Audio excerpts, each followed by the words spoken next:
Saya juga koordinasi tadi siang bahwa untuk Roy Suryo, Rismond, dan Tifa itu sudah tidak ada pintu maaf.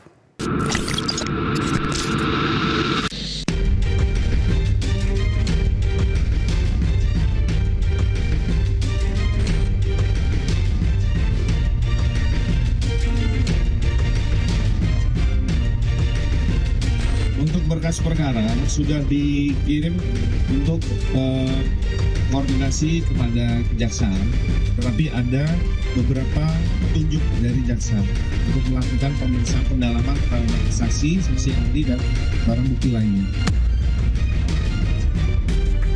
Kalau jaksa penelitinya itu jujur dan objektif, pasti P19. P19 itu apa? Dikembalikan.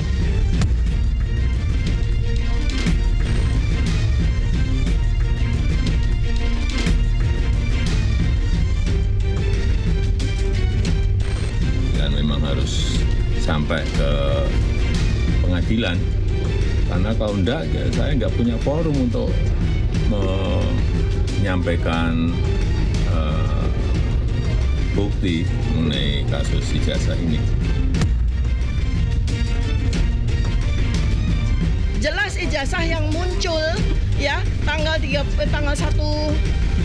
April 2025 itu jelas ijazah palsu. Jadi udah nggak usah dipertanyakan, apalagi dibawa sampai kepada hukum. Maka beliau akan hadir.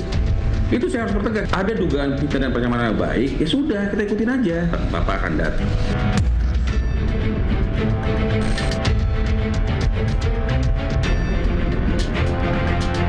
MK harus memprotek warga negara agar tidak mudah dikriminalisasikan, apalagi pendapat itu adalah the expert opinion, pendapat yang dikeluarkan oleh para ahli.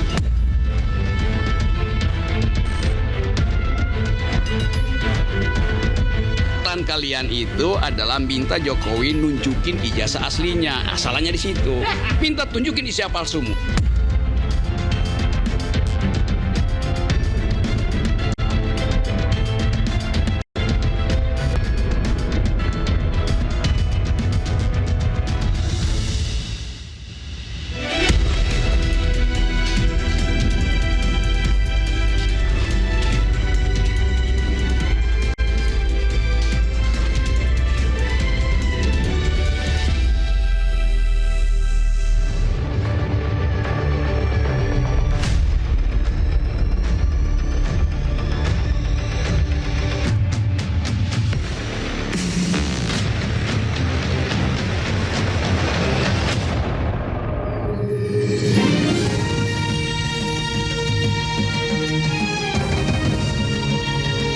Disiarkan langsung dari studio MNC Conference Hall iNews Tower, Jakarta.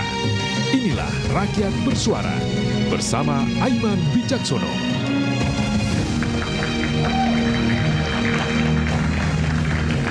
Presiden ke-7 Republik Indonesia, Joko Widodo menegaskan kasus ijazah harus sampai ke pengadilan.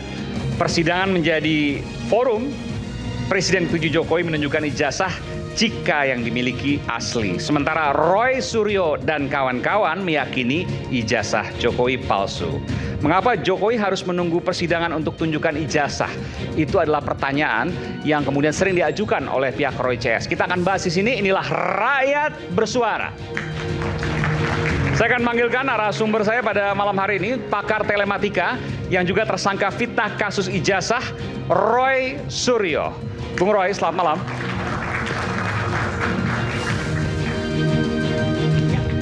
Dokumennya banyak banget.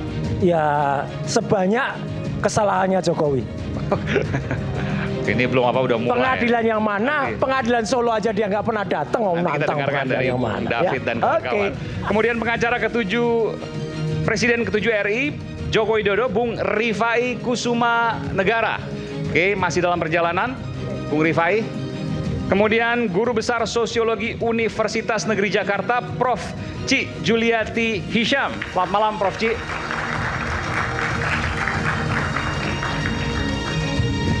Dari UNJ, biasanya mahasiswanya sini juga Prof. Ci. Silakan, saya panggil Prof. Ci ya. Ya. Ketua Umum kami Jokowi, Bung Rasman Arif Nasution. Selamat malam, Bung Ran. Selamat malam. Kemudian pengacara RRT, Roy Suryo, Rismond, dan Dr. Tifa, Bung Refli Harun masih dalam perjalanan. Praktisi hukum, Bung Farhad Abbas. Silakan, selamat malam, Bung Farhad.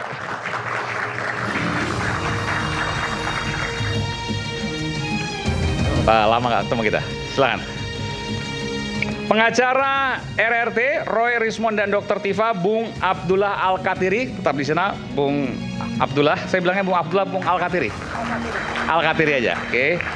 Dan relawan Presiden ke-7 Republik Indonesia Jokowi, Bung David Pajung. Bung David, selamat malam. Oke, saya panggil langsung Bung Rifai, nanti silakan. Oke, nanti Bung Rifai akan langsung menuju ke sini. Saya pertama tanya dulu ke Bung Roy Suryo. Ini Bung Refli belum ada, tapi saya tanya, nggak apa-apa langsung. Iya. Soal MK. Betul. Anda melaporkan, Anda melakukan uji materi ke MK. Bisa Anda ceritakan soal itu? Jadi begini, uji materi MK ini bukan hanya untuk kepentingan kami, tim RRT, maupun juga para pejuang lainnya, yaitu Bang Rizal Fadilah. Selamat malam Bung Rifai, silakan. Ya, silakan. Bu Kurnia, kemudian juga Mas Rustam.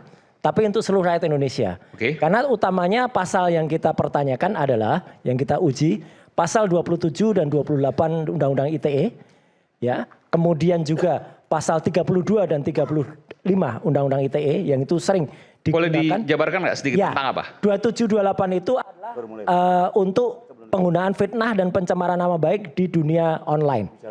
Padahal sekarang dengan adanya KUHP yang baru, sebenarnya perluasan dari dulu pasal yang namanya 310, 311 fitnah dan pencemaran baik itu sudah ada di 433 dan 434.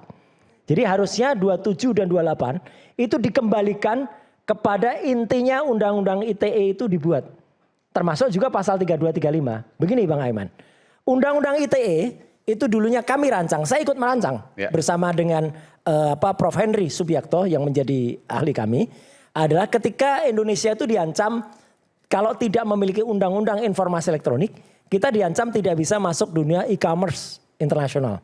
Karena kita waktu itu masih hanya punya undang-undang telekomunikasi sampai sekarang, undang-undang telekomunikasi nomor 36 tahun 99. Bahkan waktu itu ada kasus hacking KPU di tahun 2004. Belum ada undang-undang ITE. Jadi yang dipaksakan dipakai undang-undang telekomunikasi. Nah, jadi dengan adanya undang-undang ITE itulah dirancang beberapa aturan administratif untuk kalau ada misalnya orang transfer 1 juta tapi kemudian diubah jadi 10 juta. Ya, itulah yang kena di pasal 32 atau 35. Tapi karena ada tindakan hukumnya, nah itu Bang Refli sudah datang. Oke, silakan Bang Refli, kita berikan tangan Bang Refli. Ya, izin Bang Refli. Uji materi di MK. Saya jelaskan dikit soal yang MK kita kemarin, nanti silakan disambung. Loh enggak, harus. Pakar MK-nya Mas. Iya, boleh nanti tambahkan Bang Refli. Jadi artinya adalah kita ke sana itu untuk berguna untuk kemaslahatan masyarakat supaya tidak ada penyalahgunaan lagi terhadap undang-undang ITE dan undang-undang yang ada di KUHP. Jadi supaya apa? Supaya jelas tidak lagi disalahgunakan. Jadi Anda merasa bahwa saat ini disalahgunakan banyak oleh penegak hukum atau polisi yang nggak ngerti arti dari undang-undang ITE dan KUHP itu. Oke, kita bahas di situ. Di mana penyalahgunaannya? Mungkin langsung Bang Refli aja ya, biar lebih jelas soal MK. Supaya langsung menukik tajam. Ahli hukumnya beliau, nanti saya dibilang, ada yang bilang saya sok tahu itu. Bukan sok tahu Bu, saya memang tahu kalau soal BPKB-nya Egy segala itu gitu loh. Ibu siapa maksudnya? Ada nggak di sini? Ibunya lagi di antah berantah sana ya.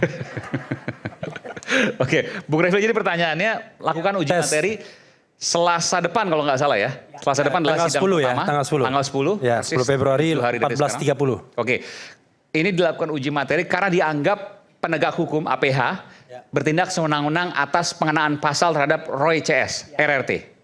Ya, jadi begini, kalau kita mengajukan judicial review itu pasti alasannya alasan konstitusional ya. Klaimnya bahwa undang-undang itu bertentangan dengan konstitusi. Tetapi pernah ada putusan MK tahun 2004 pertama kali ketika MK beroperasi, itu dia juga mempertimbangkan aspek pelaksanaan dari sebuah undang-undang. Pada waktu itu undang-undang sumber daya air.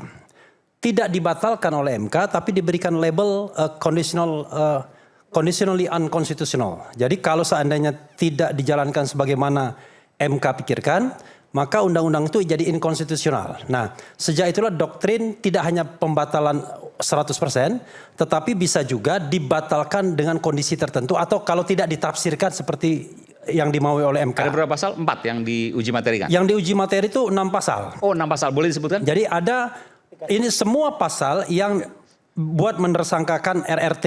Oh, semua pasal ini? Iya, semua pasal. Ada 6 ya? Ada 6. Oke. Tentu dengan jungtonya, tapi jungtonya nanti kita akan tambahkan ya. Karena jungtonya kan hanya soal hukuman.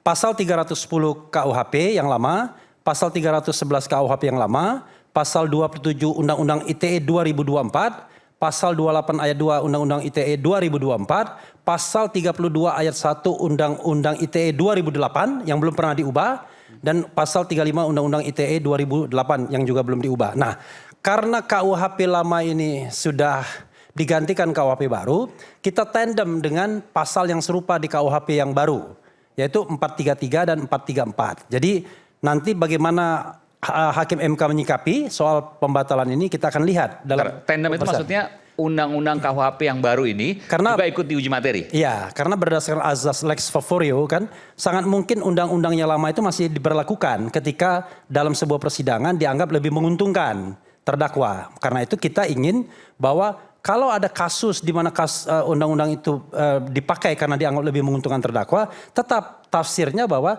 tidak boleh bahwa untuk public official dan public affairs atau public interest itu tidak boleh orang dikriminalisasi atau dijadikan tersangka karena mengeluarkan pendapat baik secara lisan maupun tulisan. Apalagi expert opinion begitu. Oke, jadi ini menurut Bung Refli bahwa Bung Roy dan kawan-kawan ini expert opinion. Jadi opini ahli, yang kemudian dikriminalisasi oleh pasal-pasal tadi fitnah, pencemaran nama baik dan seterusnya. Itu yang akan diuji materi. Oke, kita bicara andai-andai nih. Kita bicara andai. Kalau seandainya semua dikabulkan, artinya? Artinya adalah tergantung nanti dalam tingkat apa prosesnya. Kalau dalam tingkat misalnya kasus itu mau dilimpahkan, ya stop. Karena pasalnya sudah mati. Kalau misalnya ternyata dalam persidangan, ya nanti hakim harus memutuskan membebaskan. Karena pasalnya sudah mati. Kalau ternyata baru pada banding nanti misalnya, ya stop, dikabulkan harus bandingnya. Dalam tingkat kasasi dikabulkan bandingnya karena ada hal yang baru. Kalau dalam tingkat peninjauan kembali berarti ada novum, dikabulkan juga. Jadi kita bicara mengenai tidak hanya kepentingan RRT sesungguhnya. Kita bicara kepentingan yang lebih luas. Dan saya kira kepentingan bapak-bapak di depan ini, kawan-kawan di depan. Karena mereka ini kan juga tukang ngomong juga. Nanti terpleset ngomong, tiba-tiba diadukan orang kan. Padahal in the name of democracy, konstitusi dan hak asasi manusia, ya tidak boleh orang mengeluarkan pendapat baik secara lisan dan tulisan itu dilindungi Undang-Undang Dasar. Itu sebentar dulu Adinda, sebentar ya. Baru megang apa-apa. Tapi itu intimidasi itu. Udah 2 yang megang. Ya. 3 yang megang. Jadi in the name demokrasi konstitusi itu menyatakan pendapat baik secara lisan dan tulisan itu dilindungi. Apalagi yang mengeluarkan pendapat itu adalah expert. Makanya saya katakan expert opinion itu tidak boleh dikriminalisasi. Anda berpendapat misalnya 99,9% ijazah Jack palsu. Sekarang bukan Jokowi loh, Jack sekarang. Jack, iya.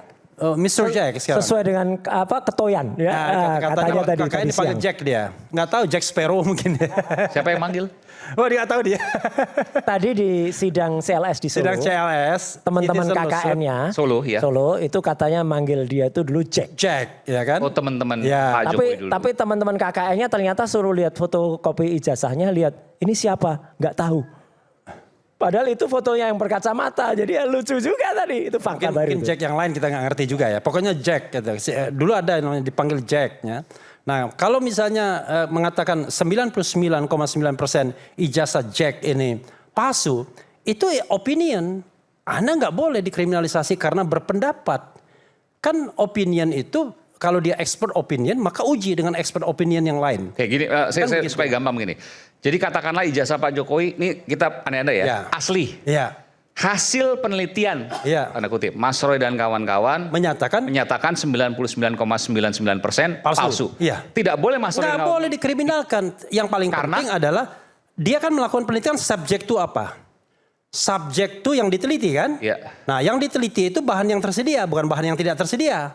Jangan dikatakan bahan yang tersedia itu ada uploadnya Dian Sandi, Bareskrim Mabes Polri, yang ditunjukkan Sigit Sunarta, yang pernah reunian Fakultas Kehutanan. Itulah yang kemudian bahan-bahan yang dijadikan bahan penelitian untuk sampai pada kesimpulan 99,9% palsu. Nah, sekarang pertanyaannya adalah bagaimana kalau salah penelitian tersebut? Nggak apa-apa. Kalau penelitian salah maka ada dua kemungkinan. Bisa metodologinya keliru atau cara dia melakukan penelitian salah dari awal. Nah, kalau itu yang terjadi maka kita bicara mengenai soal etika sebagai researcher, etika sebagai expert. Nanti Profesor Cia yang barangkali akan lebih menambahkan. Jadi kalau orang berpendapat di muka publik atau berpendapat berdasarkan penelitian kemudian dikriminalisasi, oh gawat. Sama seperti rakyat bersuara ini. Ini kan produk jurnalis, benar nggak ini? Produk jurnalistik. Anda ngomong apa-apa di sini tiba-tiba diadukan orang. Itu yang terjadi dengan Pradi Bersatu. Kalau tidak salah, omongan Mas Roy di ILC ya, Indonesia Lawyers Club, dan di sini itu yang diadukan. Padahal ini produk jurnalistik. Makanya kita minta Aiman Wicaksono menjadi salah satu saksi nanti. Kita akan ajukan. Melalui forum ini saya mau mengajukan Aiman Wicaksono sebagai salah seorang saksi untuk bersaksi untuk RRT. Ya kan? Rekomendasi Dewan Pers nanti. Okay. Nanti saya minta rekomendasi Dewan Pers, Profesor Komarudin Hidayat. Sudah boleh Bangku? Boleh. Bismillahirrahmanirrahim. Ya hormat saya buat Bang Refli, pakar hukum tata negara, sudah menguasai juga ilmu pidana. Luar biasa Bangku. Pertama saya ingin sampaikan kata kunci buat seluruh rakyat Indonesia. Kita koordinasi dengan pihak, ada Adinda Rifai, kuasa hukum Pak Jokowi. Saya juga koordinasi tadi siang bahwa untuk Roy Suryo, Rismon dan Tifa itu sudah tidak ada pintu maaf. Clear. Jadi Pak Jokowi, sudah bersikap untuk RRT close pintu maaf. Ini Pak Bang siapa yang meminta maaf? Ya, tunggu dulu. Bentar, Bang. Ini Pak Jokowi selama ini kan disuarakan kan? Dan saya sudah tanya itu tadi. Butuh maafnya. Sebentar dulu Mas Roy. Itu sikap yang jelas dari Solo. Oke? Bentar. Abang dapat informasi langsung ya, ini? Sudah komunikasi. Oke. Yang kedua. Komunikasi langsung ke Pak Jokowi? Ya.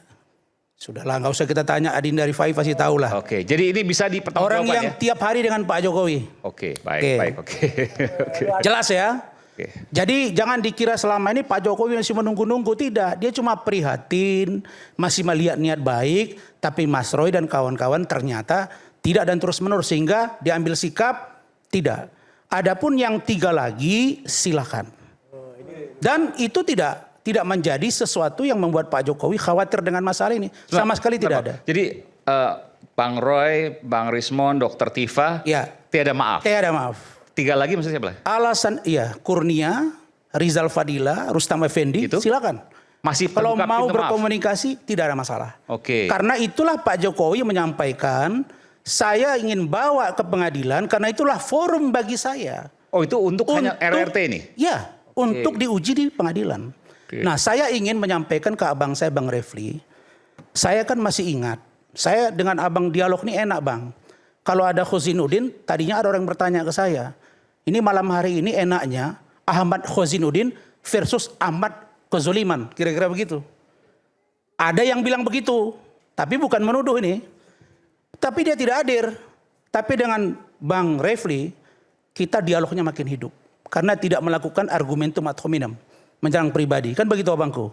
Nah, jadi Pak Jokowi mengatakan. Ya, tapi pendapatnya saya akan bantah. Ya, nggak apa-apa Bang. Nggak apa-apa Bang. Dan kata kunci yang mau saya sampaikan. Saya masih ingat Mas Roy Rismon itu ngomong di media. Silakan Saudara Jokowi laporkan kami. Silakan laporkan ke polisi. dilaporkan. Setelah itu ngomong lagi nih Mas Roy dengan Rismond. Saudara Jokowi, jangan cabut ya laporan polisi. Jangan cabut laporan polisi. Dan kami sudah siapkan 1000 pertanyaan untuk Anda di pengadilan. Pertanyaan saya, Mas Roy, bukankah kalian sudah menyiapkan 1000 pertanyaan? Ingin menguji ini di pengadilan, keabsahan ijazah Pak Jokowi, kok sekarang malah melebar menguji ini ke Mahkamah Konstitusi? Sebentar, saya ngomong. Yang nggak pernah datang ke pengadilan itu siapa? Sebentar. Ditunggu 4 kali di Solo nggak datang. Sebentar dulu. Kemana dia? Ya, yang mau ke Makassar itu bisa. Itu gampang tapi saya jawab. Tapi ke Solo nggak berani. Mas Roy. Kecil sebentar, itu. Mas Roy. Kecil itu. Saya jawab gampang. Itu bukan pelapornya, gak bukan bisa. Anda, bukan Mas Roy. Gak ada masalah. Mas Roy yang ditunggu dengan Rismond di sono. Gitu gak ada masalah. Itu tunggu bagian di Solo. dari orang lain. Kalau berani datang ke Solo kamu. Itu Mas loh. Roy. Iya. Dengerin dulu dong kita ngomong. Biar enak ini. Iya udah. Jadi, udah nyebut nama sih. Loh saya kan menyebut sekarang. Iya. Kalau Mas Roy ingin menguji ini di pengadilan. Ada 1000 pertanyaan. Kalau saya Mas Roy, sudah secepatnya supaya proses ini ada di Kejaksaan P21 dan sidang di pengadilan. Karena itulah forum untuk menguji ijazah Pak Jokowi. Anda ngerti hukum nggak? Itu poin 1. Anda ngerti hukum nggak? Ya saya ngerti hukum lah. Udah, sidang yang mau disiapkan untuk kami itu judulnya sidang pencemaran nama baik atau sidang ijazah? Iya. Kan yang dicemarkan apanya sekarang? Lah yang iya. baik kan? Itu yang ada masa untuk ijazah menguji kan? Tunggu ijazah dulu. tidak? Lah, Anda ini kan mau cheating. Gini mau cheating Mas itu Roy, menggeser Mas Roy, gawang. Inilah sulitnya, makanya saya berharap. Bukan sulitnya, kita ngerti. Saya berharap Bang Refli Harun bisa menasihati beliau ini supaya dia mendengarkan orang. Karena kita bicara hukum gitu loh. Nanti saya beri kesempatan. Karena ada hal yang menurut saya harus didalami. Karena punya konsekuensi serius nih. Mau menggeser gawang maksudnya gimana? Iya, jadi sidang yang ini masyarakat Indonesia harus tahu. Yang dikejar Jokowi itu adalah sidang untuk membuktikan fitnah dan pencemaran nama baik. Bukan ijazah. Bukan ijazah. Jadi Anda yakin bahwa ijazah nggak akan mungkin ditunjukkan? Enggak, dan waktunya berapa menit untuk kemudian misalnya hakim misalnya menanyakan ijazahnya mana. Dan berkali-kali Jokowi kan bilang akan saya bawa ijazahnya nanti. Ya, bukankah Pak Jokowi ijazahnya di mana? Ijazahnya di Polda Metro kok. Saya kira di sinilah nanti perlunya Bang Refli memberitahu. Mas Roy. Yang kalian persoalkan kan ijazah Pak Jokowi.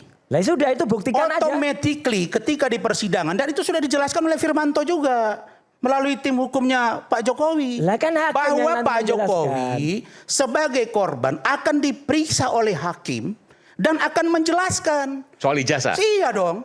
Tapi penjaraannya di sana. Saya juga begitu. Yang saya persoalkan terhadap kasus seseorang pengacara, saya nggak usah sebut nama.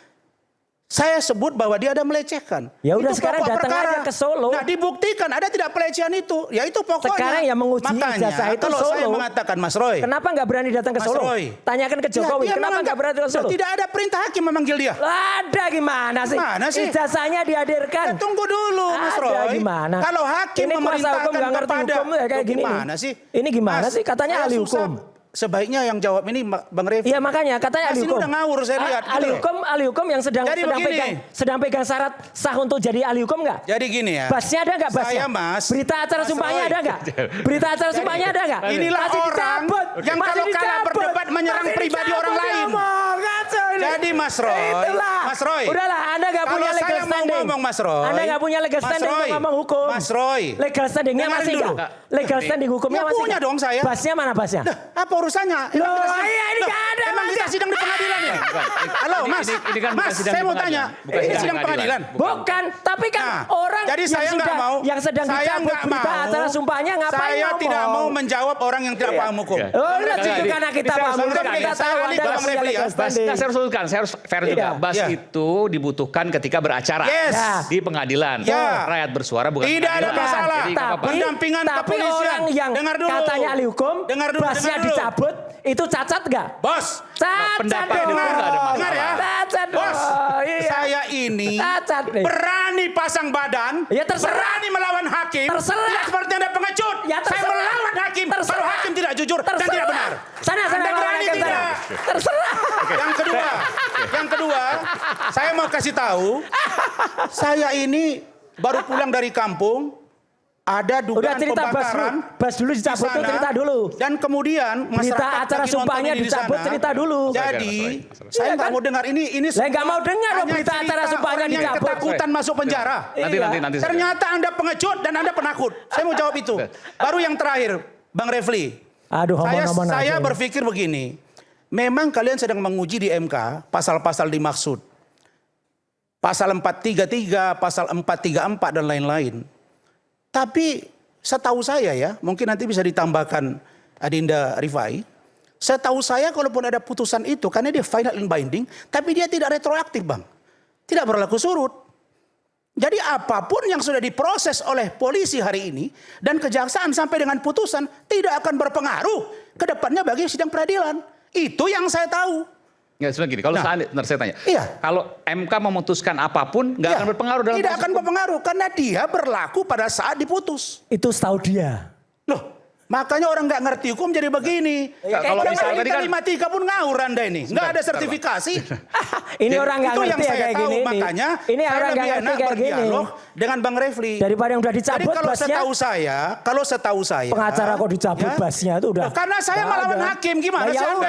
Udah dicabut, udah. Saya mau melihat Roy itu berani nggak dengan Pak Jokowi di pengadilan berhadapan head to head? Gimana sih Anda? Kok kalian yang jawab? Dialah yang jawab. Udah dicabut. Bahkan sudah makin kurus saya lihat, makin kurus, makin stres, kasihan saya. Mudah-mudahan Anda kuat aja. Yang setahu saya Bang Refli, apa loh ini? kalau dia katanya tidak mau ad hominem. Aduh, mulutmu harimaumu Bang. Ya, iya, kan Anda mulutnya bilang kayak tadi gitu saya, itu udah. Apa urusannya berita acara sumpah? Lah ya udah ada dong. Apa urusannya? Ada urusannya jelas. Bang, tadi kalau dikatakan kan surat izinnya nggak ada. Bentar Mas Roy. Kalau seandainya nanti kan ini lebih proses berjalan. Selasa pekan depan itu akan ada sidang perdana. Kita nggak bicara soal konsekuensi ketika nanti MK memutuskan apapun. Tapi saya ingin tanya. Bahwa kenapa diajukan ke MK? Karena ada dugaan penyalahgunaan wewenang oleh APH. Oleh karena itu, APH itu aparat penegak hukum. Sehingga dilakukan uji materi di MK atas pasal-pasal yang seluruhnya menimpa Mas Roy dan kawan-kawan. Pendapat Anda? Iya, jawabannya saya katakan tidak retroaktif. Tidak berlaku surut. Apapun putusannya? Ya. Contoh, putusan MK terhadap 17 lembaga di luar institusi Polri. Tidak ditarik. Karena tidak berlaku surut, berlaku ke depan. Ini soal penempatan posisi Polri di kementerian. Satu contoh. Itu nggak berlaku surut? Tidak. Nah karena itu maka apa yang dilakukan oleh Bang Refli kita appreciate untuk ke depan. Tapi untuk Mas Roy Suryo dan kawan-kawan itu tetap mengacu pada KUHP lama, KUHP lama, KUHP baru, dan KUHP baru. Itu yang saya pahami. Mungkin kalau ada pendapat lain, silakan Bang Refli memberi pendapat. Paham lah. Ya ini bukan pendapat lain ya, tetapi Adinda salah mengartikan retroaktif. Jadi gini, ada dua hal ya yang harus kita pahami. Retroaktif itu kalau misalnya Mas Roy ini sudah divonis misalnya ya. Nah putusan yang memvonisnya itu tidak bisa dibatalkan pada tingkat yang sama. Misalnya pengadilan negeri memvonis, oh batal pengadilan negeri, ya tetap harus ke pengadilan tinggi. Tetapi nanti di pengadilan tinggi putusan MK dibawa, jadi tidak retroaktif. Jadi hakim di pengadilan tinggi sudah mempertimbangkan adanya putusan MK sebagai sebuah kondisi hukum yang baru. Walaupun sudah inkrah misalnya, katakanlah kan sudah belum inkrah. Masih ada PK, nggak misalnya nih. Itu masih ada PK. Itu pendapat abang saya. Kalau pendapat saya mengatakan tidak. Bukan. Itu bukan pendapat. Itu pengertian retroaktif itu adalah nggak membatalkan proses yang lama. Iya. Tapi bisa mempengaruhi proses yang baru. Due process of law yang sedang berlangsung tidak akan berpengaruh dengan putusan MK. Iya, jadi gini. Tanya kok sama Adinda, sini ya. Kita harus pahami bahwa kan ada tingkat-tingkat due prosesnya. Ketika kemudian katakanlah misalnya ada putusan pengadilan negeri, itu belum ada putusan MK. Nah kemudian diputuskanlah ya, berdasarkan paradigma lama. Tetapi setelah putusan itu ada putusan Mahkamah Konstitusi. Maka kemudian kita mengajukan banding. Nah banding itu kita sertakan argumentasi dari Mahkamah Konstitusi sebagai legal new order. Sebagai tata hukum yang baru. Karena kalau tidak hakim melanggar undang-undang. Karena dia menggunakan undang-undang atau pasal yang sudah diinvalidasi oleh Mahkamah Konstitusi atau sudah dikasih tafsir yang baru. Itu satu. Bang Refli, Yang kedua, sebentar ini penting. Yang kedua, yang namanya Mahkamah Konstitusi itu pada dasarnya memang putusannya itu retrospektif, bukan retroaktif, ya. Ya, prospektif, bukan retrospektif atau retroaktif. Tetapi bukan berarti tidak ada preseden putusannya itu retroaktif. Karena pengajunya siapa? Refli Harun juga. Jadi pada waktu penghitungan pemilu tahap 1, tahap 2, tahap 3, tahap 4 ribut orang kan. Nah pada waktu itu kita mengajukan judicial review terhadap pasal itu yang ditafsirkan salah oleh KPU pada tahun 2009. Waktu itu Pak Jimli bilang, walaupun dikabulkan tetapi tidak akan mempengaruhi penghitungan kursi yang sudah selesai. Kan gitu. Karena itu putusan berlaku sejak dibacakan dalam sidang yang terbuka untuk umum. Tetapi saya minta agar pemberlakuannya retrospektif, yaitu diberlakukan sejak undang-undang itu diundangkan. Jadi ditarik ke belakang. Alhamdulillah dikabulkan oleh Mahkamah Konstitusi. Oleh jadi, putusan itu? Iya, itulah yang namanya law, not only law in a book, but law in action. Gitu berarti dalam putusan nanti bisa juga retrospektif. Bisa. Sejak awal diriset lagi. Pikiran saya, karena saya tadi sempat diskusi juga ahli tata negara. Bahwa itu saya sependapat dengan retrospektif tadi, prospektif tadi. Sebutkan namanya ahli hukum tata negara itu siapa? Jangan dong, tidak enak saya mengadunya. Kan harus ada kredibilitasnya juga. Karena banyak juga yang nanya. Kalau tidak kredibel kan susah. Abangku, mohon maaf. Banyak juga yang ngomong ke saya, Bang Rasman kenapa nggak pertanyakan kapasitas Bung Refli sebagai ahli tata negara kok jadi pidana? Saya bilang itu nggak kewenangan saya. Itulah saya menjaga rahasia dapur, Bang. Jadi saya ingin katakan bahwa begini kawan. Sebagai ahli tata negara, Abang boleh menyampaikan itu. Ya, tapi saya juga punya uji banding dong. Dari orang yang menurut saya ini juga masuk pada ranah prospektif tadi. Ya, gini bukan kawan. Bukan pada retroaktifnya gitu, gini kawan. Gini ya. Pembicaraan tentang retrospektif, prospektif itu adalah pembicaraan hukum tata negara. Itulah putusan-putusan Mahkamah Konstitusi. Alhamdulillah saya ikut di Mahkamah Konstitusi itu sejak MK berdiri. Jadi saya paham, saya termasuk yang ikut andil dalam putusan-putusan awalnya. Kedua ya, kalau Anda belajar di Amerika misalnya, semua cabang ilmu pengetahuan itu muaranya pada konstitusi. Makanya Anda harus paham misalnya criminal constitutional law, ya kan? Misalnya private constitutional law, karena semua itu ujungnya adalah constitutional perspective sebagai the supreme law of the land. Jadi kalau seandainya seorang ahli hukum tidak paham hukum tata negara atau tidak paham konstitusi, diragukan ahli hukumnya. Kalau Anda paham konstitusi, maka turunannya pidana, perdata dan lain sebagainya itu cabang-cabang dari hukum yang babonnya itu. Gitu, paham kan? Jadi the constitution itu adalah kontrak kita. Dari konstitusi itulah mengalir ada perdata, pidana, kemudian hukum-hukum keluarga dan lain sebagainya sampai kemudian cabang-cabang terkecil. Tapi once you are a lawyer, Anda harus paham namanya constitutional law atau hukum tata negara. Gitu ya. Tentu kita sangat paham Abangku, apalagi kita menganut sistem style Europe kontinental. Tapi pikiran-pikiran Abang dengan pikiran saya, mari kita uji nanti di proses peradilan dan bagaimana ujian nanti kita akan kembali saat lagi, tetap bersama kami di Rakyat Bersuara. Oke.